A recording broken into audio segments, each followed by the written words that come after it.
Well, now that's the view from China, but what difference will an Obama or a Romney victory make to us?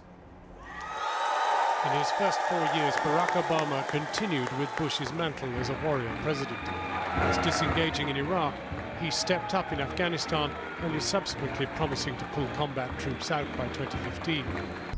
He's also stepped up the highly controversial era of targeted drone attacks, mainly in Pakistan. In Africa, despite his own parentage, he has proved less proactive than his predecessor George Bush, who devoted large quantities of development money to combating AIDS. He has also produced no new Middle East initiatives and failed to rein in Israeli settlement development even after he had publicly demanded a freeze. This construction violates previous agreements and undermines efforts to achieve peace. It is time for these settlements to stop. Thank you so much. And what of Mitt Romney?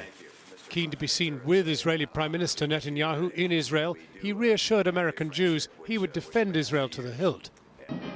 Might he support military action against Iran?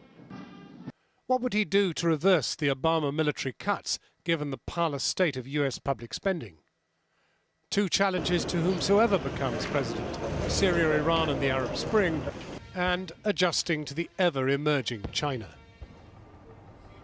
Well, joining us now to discuss America's foreign policy is Michele Flournoy, a former Undersecretary of Defense in the Obama administration, and she's in fact the most senior post holder in the Pentagon that's ever been as a woman.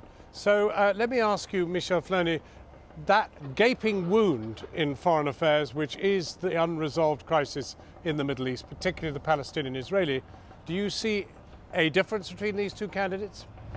You know, it's very hard to tell, John. What I can say is President Obama has a record of strong and steady leadership globally, and I think he's kept his eye on the ball and really used American power and influence where possible to shape events. But unlike Romney has talked very strong on Israel and supporting it. Yes. Mr. Obama looked as if he was going to be tough on Israel. He was tough on settlements and then collapsed. I wouldn't say it collapsed. I think what we need for Middle East peace is strong American leadership, but also two willing partners.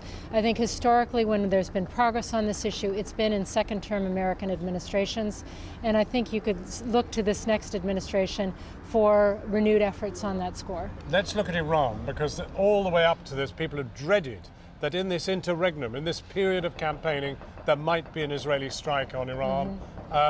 Mr. Romney seemed to be reasonably sympathetic to going after Iran.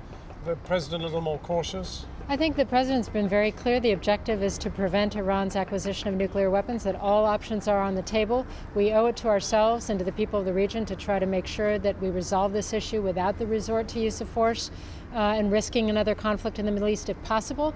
You know, when I listened to the foreign policy debate a couple of weeks ago, Romney was basically endorsing the president's line on this issue. Well, that was a different Romney from the one that has also been out pretty heavily criticizing.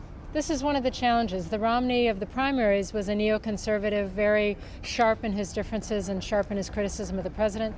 The Romney we saw in the general election has been seeming to embrace a lot of the president's very pragmatic and centrist positions. Okay, a challenge. Nixon in China, Obama in Iran? Engaging? What? I think it will be wherever it needs to be. I think it will certainly be trying to bring a peaceful resolution to the Iranian problem, but I think also making some real progress in the Middle East, both in terms of shaping the landscape of these resolutions, but also striving towards peace between Israel and the Palestinians. And finally, back to China. China seems to be tricky for both candidates. Jobs, American jobs going to China. Where do you see that? Tremendous economic interdependence between China and the United States. I think the Chinese understand that this relationship also always becomes part of the heated political rhetoric of campaigns. But this administration has been very steady in its pursuit of a cooperative and comprehensive relationship with China. I think if the president is reelected for a second term, you will see more continuity than change in trying to build that relationship on a positive footing. Michele Flournoy, thank you very, very much for talking to us. Thank you. After the break, the get out the vote machine, the like of which we have simply never seen before.